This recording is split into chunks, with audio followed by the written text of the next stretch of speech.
এরকম ঝাল ঝাল মাংস আর রুটি খেতে কার না ভালো লাগে। তো তোমরা দেখতে থাকো পুরো ভিডিওটা কীভাবে আমি মাংস এবং রুটি বানিয়েছি। হ্যালো বন্ধুরা, গুড ইভিনিং সবাইকে। আবারও একটি ছোট্ট মিনি ব্লগ নিয়ে চলে আসলাম তোমাদের মাঝখানে। বন্ধুরা, যারা আমার ভিডিওটা ইউটিউব থেকে দেখছো তারা আমার ইউটিউব চ্যানেলটাকে সাবস্ক্রাইব করে দেবে, আর যারা আমার ভিডিওটা পেজ থেকে দেখছো তারা আমার পেজটাকে ফলো করে দেবে এরকম নিত্য নতুন ভিডিও দেখার জন্য। এখানে আজকে রান্না হবে রুটি আর মাংস। তো চলো, তেল গরম হয়ে গেছে, এখন তেজপাতা দিয়ে দিয়েছি, এখন দিয়ে দেবো পেঁয়াজ কুচি,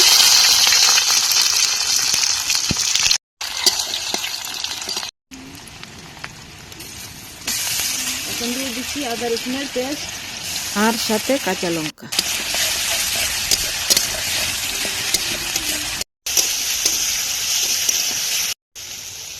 জিরে গুঁড়ো,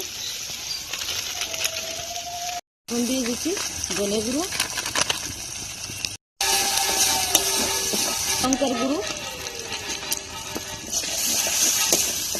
এখন দিয়ে দিচ্ছি হলুদ গুঁড়ো। বন্ধুরা, মশলা কষানো হয়ে গেছে, দেখো মশলা থেকে একদম তেল ছেড়ে দিয়েছে। এখন দিয়ে দেবো মাংসটা, দিয়ে ভালো করে মশলার সাথে মাংসটা মিশিয়ে নেব।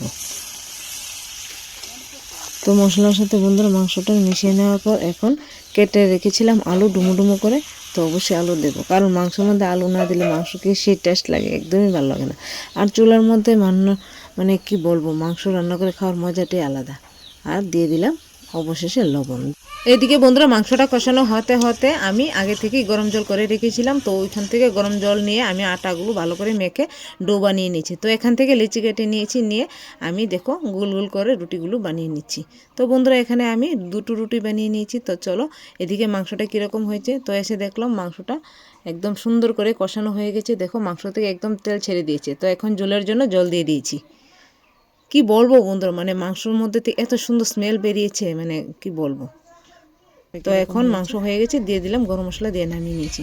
তো বন্ধুরা, রুটি বানানো হয়ে গেছে। তো এখন একে একে রুটিগুলো সেঁকে নিচ্ছি। তো আবারও রুটি দিয়ে দেব, একটা রুটি হয়ে গেছে। আর চুলার মধ্যে রুটি করতে খুব মজা লাগে, কারণ চুলার আছে রুটি বানাতে, মানে কি বলবো, রুটিগুলো সুন্দর করে ফুলে একে একে সবগুলো রুটি বানানো হয়ে গেছে। মাংস দেখো রান্না হয়েছে, আর মাংসটা কতটা সুন্দর কালার এসেছে, মানে আমার আর সহ্য হচ্ছে না খাওয়ার জন্য। তো এক্ষুনি চলো রুটি এবং মাংস নিয়ে নিই থালের মধ্যে, নিয়ে আমি খেয়ে দেবো। আর বন্ধুরা, ভিডিওটা তো সন্ধ্যার সময় বানিয়েছি। তো দেখো চারিদিকটা একদম অন্ধকার হয়ে গেছে। তো এখন রুটি নিয়েছি, এখন মাংসটা নিয়ে নেব। তো মাংস নেওয়া হয়ে গেছে বন্ধুরা, দেখো কতটা মানে লোভনীয় লাগছে। আমার আর তো সইছে না কখন খাবো। তো প্রথমে আমি তেজপাতাটা খেয়ে নিলাম, এখন রুটি আর মাংসটা খাবো। তো অবশ্যই বন্ধুরা, তোমরা বাড়িতে এভাবে খাও, আর আমার তো খুবই ভালো লাগছে।